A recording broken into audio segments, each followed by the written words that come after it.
Энэхүү ертөнцид жирийн үнээс хэд дахин том үлэмж биетнүүд оршин тогтнодог бөгөөд тэд хүнээр хоололдог. Хүн төрөлхтөн бид нар өөрсдөө үлэмж биетний хоол болгохгүй тулд хамгаалах шалтгаанаар гайхалтай өндөр ханнууд төрүүлэн босгосноор амьдран суудаг.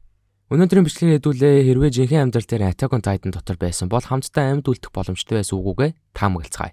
Хүн бүр л өөрсдөө төсөлөхдөө Levi шиг тойрон эргэлдэн авраг залуусыг буулгаж аавна, эсвэл Eren, Armin энтер шиг авраг биетэн болох хүчийг олж аваад дайснуудтай эсэргүүцэн толдно гэж бодож байгаа. Гэтэ хэдүүлээ маш реалистик буюу үнэмшилтэйгээр бодож үзээд Ackerman болж төрөхгүй, үлэмж биетний залгамжлагч болж төрөхгүй, жирийн ханан дунд амьдрах гэр бүл төсөж байгаагаар төсөөлнө. Тэгэхээр хүн төрөлхтөн үлэмж биетний өдрийн хоол болохгүй тулд ханануудыг бүтээсэн. Энэхүү хаан 3 хэсэгт хуваагддаг. Эхнийх нь бол Мария хаан, хамгийн захад гадна талд нь байрлах хаан. Энд ер нь бол ядуучууд эд хөрөнгө санхүүгийн хувьд доод зиндааны давхарга амьдардаг.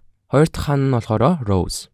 Энд бол дунд төвшнийхэн амьдардаг. Гурав дахь хаан болох Sina дотор мэдээж эрх мэдэл өндөртэй баяжууд амьдардаг.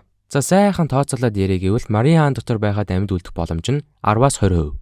Учир нь титанууд ямар ч анхааруулгагүй шууд л дайрж ирэх боломжтой. Олон нийтийн үүмэн самуун нүүлгэн шилжүүлэх үр дүнтэй систем байхгүй. Хэрвээ дараагийн гейтэнд ойролцоо эсвэл үнэхээр дөрвөн хуурд нь нүүлгэн шилжүүлэлт хийж чадахгүй бол хормын дотор үхэл таныг хүтнэ. Rose хаан дотор байхад амьд үлдэх боломж нь 40-70%. Яагаад гэвэл хэдий сандарсан иргэд ихтэй зохион байгуулалт муутай ч илүү их бэлтгэгдсэн цэргүүд нэг дор бас цувралын эхлэлийг бодвол хамаагүй илүү сонор мэсрэмжлүүлэхтэй байцгаадаг. Товчхондоо бол хоёр давхраг хаан дотор байгаа гэдэг утгаараа азтай бол амьд үлдэх боломж харьцангуй өндөр байх нэ. За тэгвэл Sina буюу баяжуудын хаан дотор байхад амьд үлдэх боломж 95-аас 99%. Яагаад Sina хаан дотор амьд үлдэх боломж нь өндөр вэ гэвэл Sina хаан дотор ямар ч титан сүйтгэж үүмээ самуун дагуулж орж ирж байгаагүй. Хамгийн том асуудал нь үлэмж биетнүүд биш, дотоодын хувилдаан, эрх мэдлийн төлөөх тэмцэл, улс төрийн үүмээ самуун, төрийн эргэлт байдаг. Баян өндөр тушаалтай улс төрөөс холбоол за бараг л амьд үлдэх боломж чи 99%. Marley агаарын хүлгүүдтэй дайрж байхад ч Sina доторх иргэд нүүлгийг шилжүүлж амьдсан эсвэл газар доор ороод нуугдчих чаддаг. Эдгэх шалтгаануудаар Sina хаан дотор байх нь хамгийн аюулгүй амьд үлдэх боломжтой юм байна. Харин жирийн иргэн байхгүй цэргийн хүчинд нэгдэн орно гэвэл Survey Corps болвол амьд үлдэх боломж 33.3%. Attack on Titan-ы Season 3 дээр 3 цэргийн нэг нь үргэлж насан өвд болдог гэж дурдсан байдаг. Энэ дээр тооцоолон гаргаж ирвэл Ackerman биш л бол чамд нээх боломж байхгүй гэсэн үг. 3 цэргийн нэг нь гэвэл 33.3%. Харин Garrison буюу ханны манаж болох юм бол аль станцаас хамаарч 60-аас 85% амьдрах боломжтой. Нэг тулдах шаардлага байгаад байдаггүй. Хааны дотор ажлын үүргээ гүйцэтгэдэг болохоор амьд үлдэх боломж нь харьцангуй их.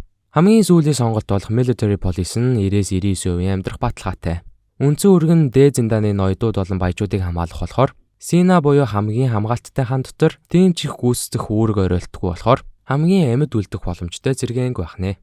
За бүр аль нь ч үдэхгүй зүгээр ганцаараа амьдралаа бодоо зүгтээ гэвэл эхний ээлжинд чамд унах морь хэрэгтэй. Морио унаа чи модод ихтэй газар эсвэл газар доорлоо чиглэх хэрэгтэй. Бас аяллаа өргөлж орой шөнөөр амжуулах ёстой. Учир нь титанууд шүнд тийм ч сайн харж чаддаггүй. Гэтэ чи ямар Eren Levi байгаа штэ. Бараг л боломжгүй гэдгээ бодоод ухамсарлцсан байсан дээрөө. Тэгсэн чи Ackerman олоо төрчүүл яах вэ? Хаха. За ерөнхий таамаг тооцооллыг хийгээд гаргалаа. Би зөвхөн ханан доторх боломжуудыг тооцоолсон. Цаашлаад Attack on Titan-ы зохиол илүү өргөн явж маш олон маргаанд мэтгэлцсэн сэдвүүд байдаг. Тэднийг оруулбал бодож тунгаах зүйлс надад бол их болно. Бас оновчтой хариулж чадна гэдэгтээ би бол жоох эргэлдэж байна. Тийм болохоор ингээд өндөрлөе. Та нар амьдрч чадсан гэж бодож байна уу? Комент хэсэгт бичиж үлдээгээрэй.